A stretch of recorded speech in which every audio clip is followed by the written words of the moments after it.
Всем привет, меня зовут Алина Загитова. Мы на 4-м этапе Гран-при в Москве. Смотрим на произвольные программы наших девушек.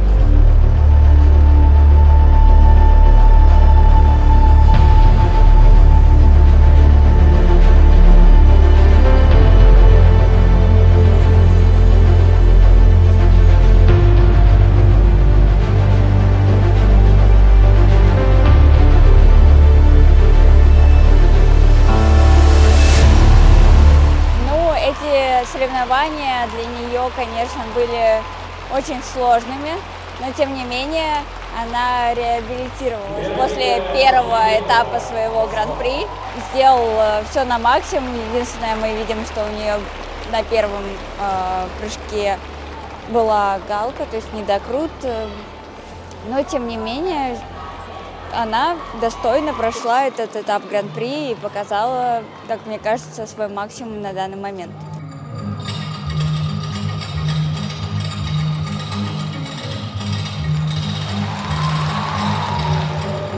Легкий двойной аксель в начале программы. По настроению, я видела, как она готовится к выступлению, достаточно позитивно все было. Но сейчас, видимо, будет максимальная борьба, потому что мы увидели двойной флип.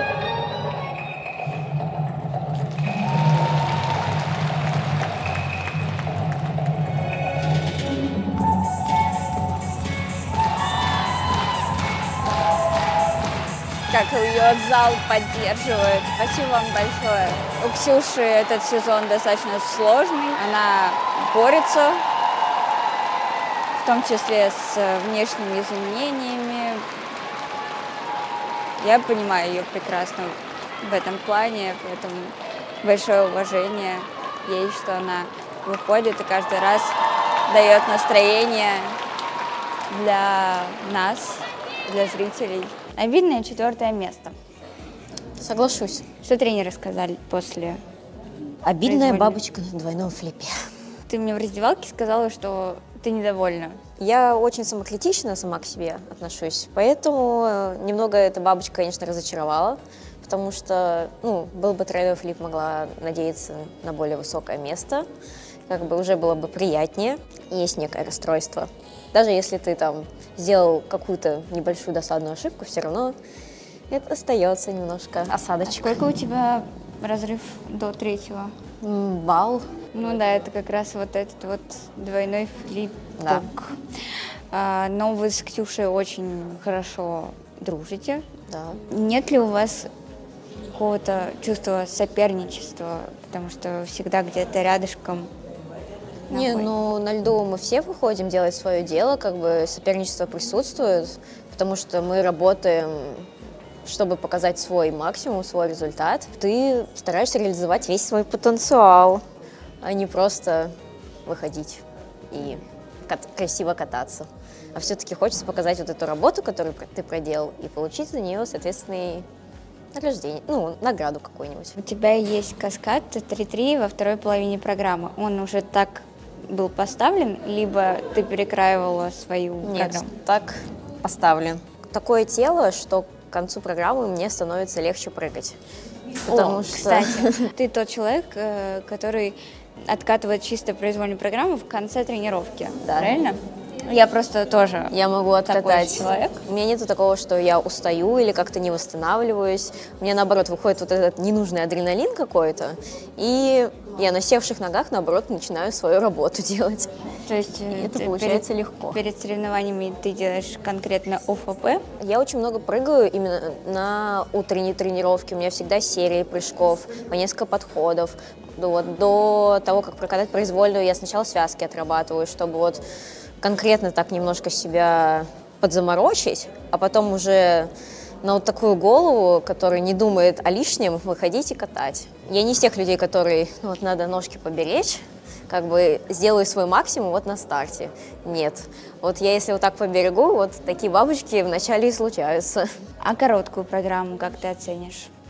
Короткую уже лучше по сравнению с предыдущим этапом. Все равно есть над чем работать, к чему стремиться. Надеюсь, к чемпионату России уже соберу это как-то в целостную систему. И все-таки уже продемонстрирую оба чистых проката, то, на что я способна.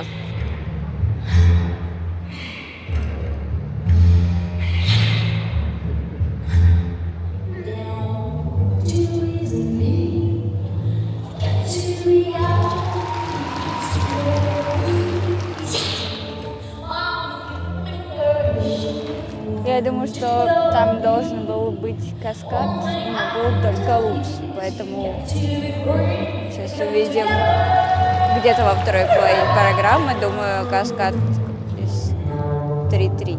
Это интрига.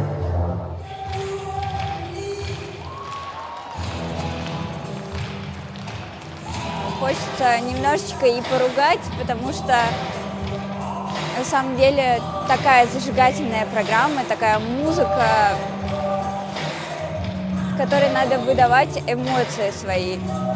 Понимаю, готовиться там к прыжку и так далее, но уже как будто бы у Ксюши должно от зубов отскакивать 3-3, она достаточно стабильная фигуристка.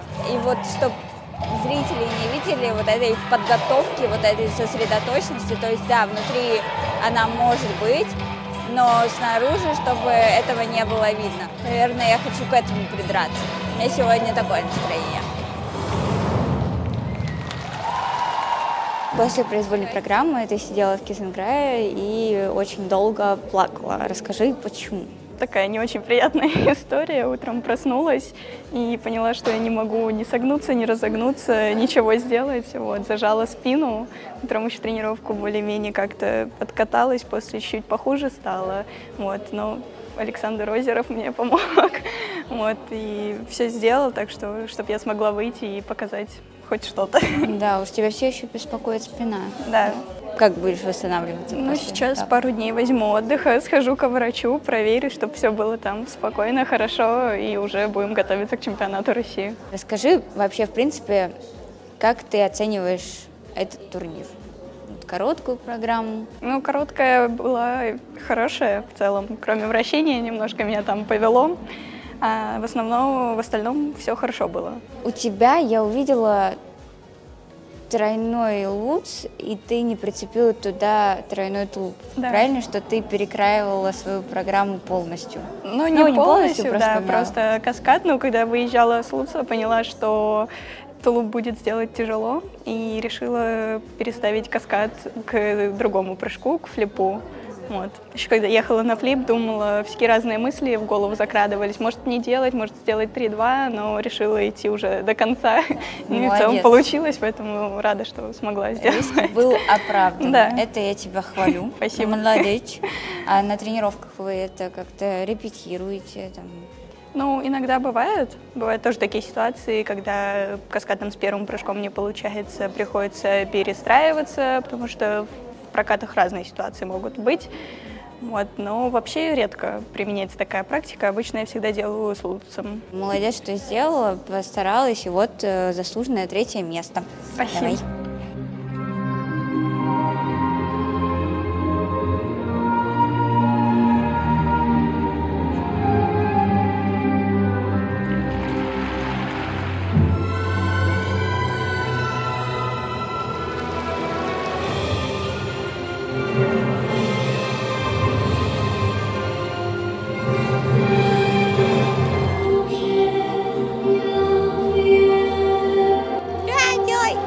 Очень близко к бортику она подъехала.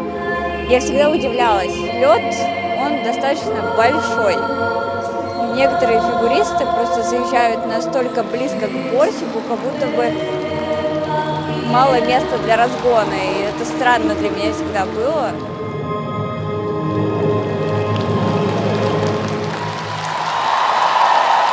Чистый прокат, все доделано. Все дорожки 4-го уровня, как все, одна. Все вращения тоже 4-го уровня, все на плюсы. Выхватила у тебя питомца твоего нового. Расскажи, пожалуйста, про него, как он у тебя появился. Скорее всего, долгое время хотела собачку. У меня уже есть одна собака, ее мне подарила Софья Анатольевна на 14-летие. Бекки, тоже рыженькая. А потом я очень долго мечтала о пуделе, И Софья Анатольевна об этом тоже знала, и на 18-летие подарила мне Рокси как раз-таки. Но я ее начала выбирать, когда у меня был день рождения, и потом, когда она появилась на свет, я ее забронировала. Вот, и буквально 3 недели назад мы ее забрали, и так она появилась в нашем доме. Спасибо, Софья Анатольевна. Сложно справляться с 2 собаками. Еще тренировочный процесс, и я же понимаю, что за ними нужен особый уход. Конечно, да, на них уходит время, но очень радостно, когда тебя дома всегда ждут твои четвероногие друзья. Такой позитив они излучают и придают энергию. И бывает, после не очень хорошей тренировки приходишь домой грустный, они как начинают тебя облизывать, вилять хвостиком, и сразу настроение поднимается, поэтому в целом только лучше, я считаю, с животными. Абсолютно с тобой согласна. Давай немножко отвлечемся на другую тему. 4-й этап Гран-при в Москве. Как ты его оценишь сама? В целом такие были рабочие прокаты, так скажем. Очень много недочетов.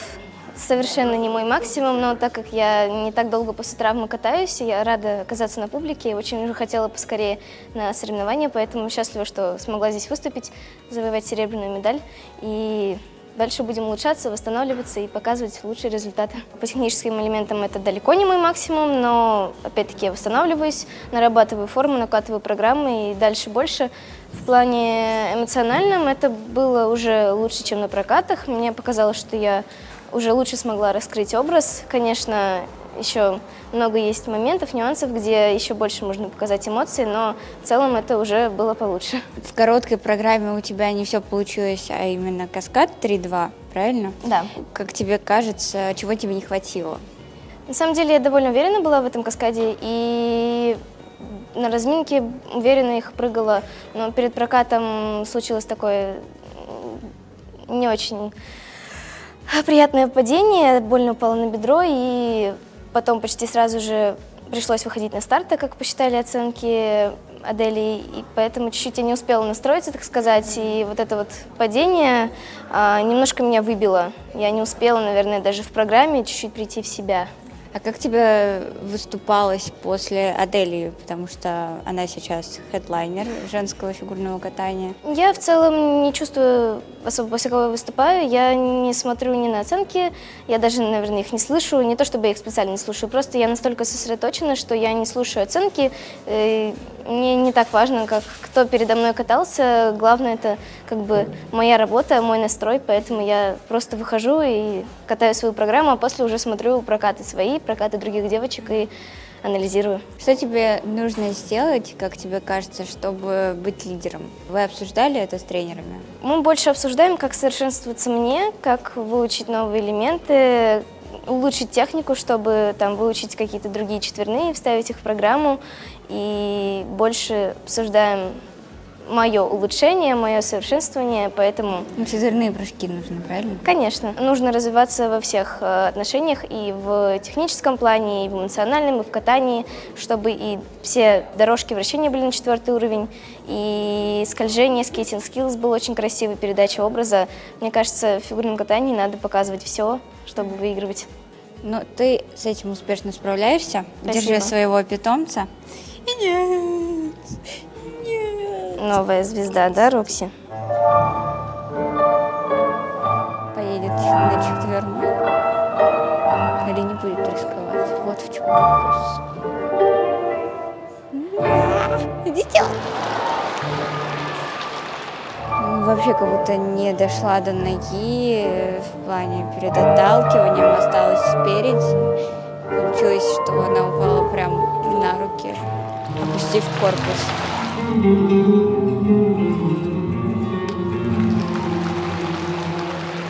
Яй!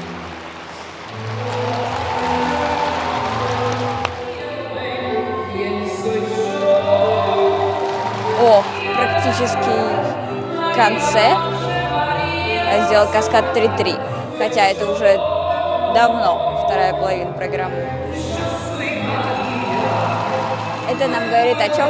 О том, что на тренировках она прорабатывает абсолютно разные варианты происходящего на льду. Соревновательный период, естественно.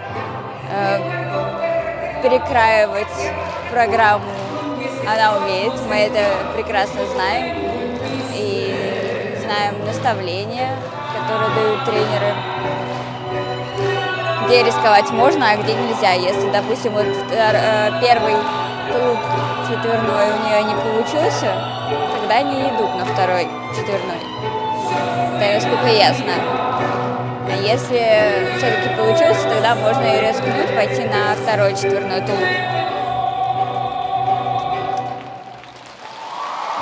Заслуженным первым местом ты боролась, молодец. Расскажи, пожалуйста, вот на короткой программе меня не было, свои ощущения. Я видела прокат, мне кажется, что ты была максимально спокойная, уверенная, и, в принципе, такой прокат и получился. Да, в короткой программе все было достаточно хорошо, спокойно, и, в принципе, без вопросов откатала свою короткую программу. Ты анализировала, что тебе дало вот это спокойствие? Присутствие там тренеров Этери Георгиевны? В принципе, все было примерно все то же самое. Этери Георгиевна только была со мной в раздевалке. Она почти молча сидела, и как будто ее дух такой присутствовал, что на меня действовало успокаивающе. Ну вот этот купол, да? Ну вот было, да, что-то такое. Угу. Вот. Сегодня все то же самое было, просто подольше чуть-чуть. И я не нервничала особо перед прокатом. Было какое-то ощущение, что должно все получиться. Не все получилось. Не все, но мы лучше. видим, как да, ты стараешься и что ты не сдаешься. Хотя мне кажется, что если бы ты сделал все тройные прыжки, то результат остался бы тот же в плане мест. Да, но все-таки моя основная задача подготовиться к самым главным стартам в этом сезоне, и хочется все-таки быть в хорошей форме, и поэтому хочется, да, все успеть восстановить, и накатывать надо прыжки четверные. Есть такое понимание, что сначала, если ты делаешь четверной тулуп, ты идешь на второй, либо у я тебя бы пошла только на один? второй, да. Ну, если бы я прыгнула первый, я пошла бы на второй, да. Сейчас как восстанавливаться будешь? Да, как Отдых, обычно, может быть? выходной и на работу. Другого ответа я не ожидала. Ну ладно, хорошо тебе отдохнуть. Спасибо большое. 4-й этап Гран-при в Москве для девушек подошел к концу. Мы говорим огромное спасибо за их произвольные программы. Увидимся в Омске. До новых встреч!